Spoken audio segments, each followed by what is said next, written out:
અમે ટ્રેક્ટર દ્વારા આ ગેસ પાઇપલાઇન છે ને પાછળ બાંધીને ખેતરમાંથી બહાર કરી છે। હું સરકારને ફરીવાર કહેવા માંગુ છું કે આ ટ્રેલર છે, પિક્ચર હજી બાકી છે।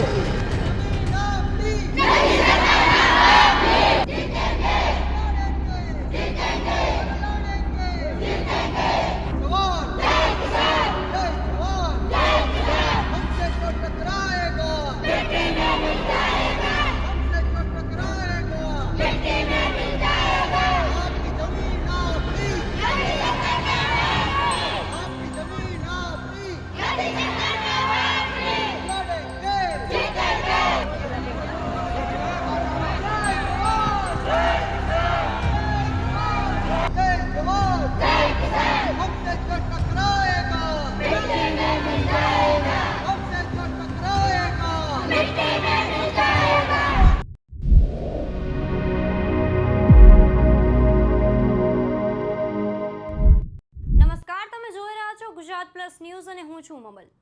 ખેડૂતોના આંદોલને હવે મોટું રૂપ ધારણ કર્યું છે।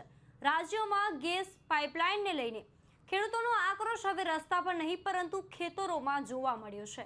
ખેડૂતો સાથે આપ નેતા બ્રિજરાજ સોલંકીએ ગેસ પાઇપલાઇનની કંપની સામે લડાઈ છેડી દીધી છે। ખેડૂત આગેવાન બ્રિજરાજ સોલંકીને સાથે ખેડૂતો દ્વારા ખેતરમાં નાખવામાં આવેલી ગેસ પાઇપલાઇનની ટ્રેક્ટરની મદદથી બહાર કાઢવામાં આવી છે। આ સમગ્ર ઘટનાને લઈને બ્રિજરાજ સોલંકીએ આંદોલન વધુ તેજ કરવાની પણ ચેતવણી આપી છે। તેમણે કહ્યું કે આ તો હજુ ટ્રેલર છે, પિક્ચર હજી બાકી છે। સાથે જ તેમણે સ્પષ્ટ શબ્દોમાં જણાવ્યું છે કે આ લડાઈ વળતર મેળવવાની નથી પરંતુ ખેડૂતોની જમીન અને અધિકારો બચાવવાની છે। 1 વીઘાના 10 કરોડ રૂપિયા આપે તો પણ કામ શરૂ થવા નહીં દઈએ। તો આવો સાંભળીએ વધુમાં શું કહી રહ્યા છે બ્રિજરાજ સોલંકી।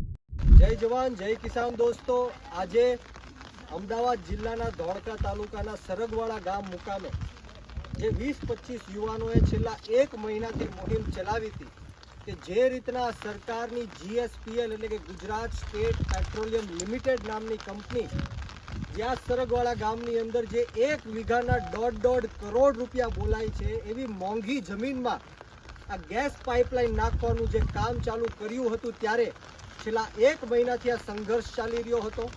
અનેક દિવસોથી આંદોલન ઉપર અમે ઉતર્યા હતા।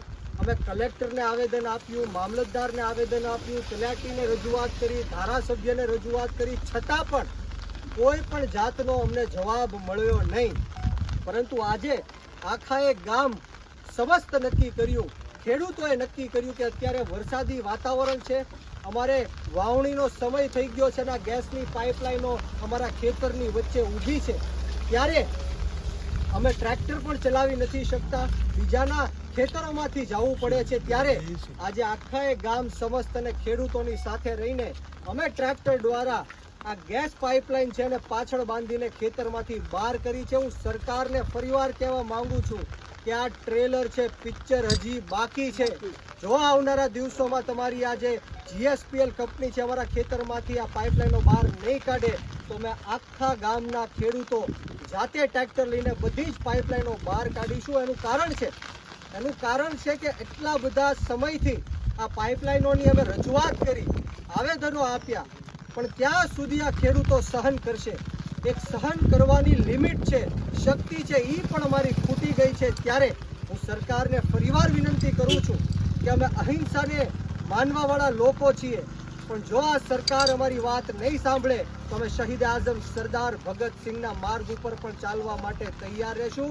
બોલો જય જવાન જય કિસાન, જય જવાન જય કિસાન। हमसे जो टकराएगा मिट्टी में मिल जाएगा, हमसे जो टकराएगा मिट्टी में मिल जाएगा। આપણી જમીન આપણી,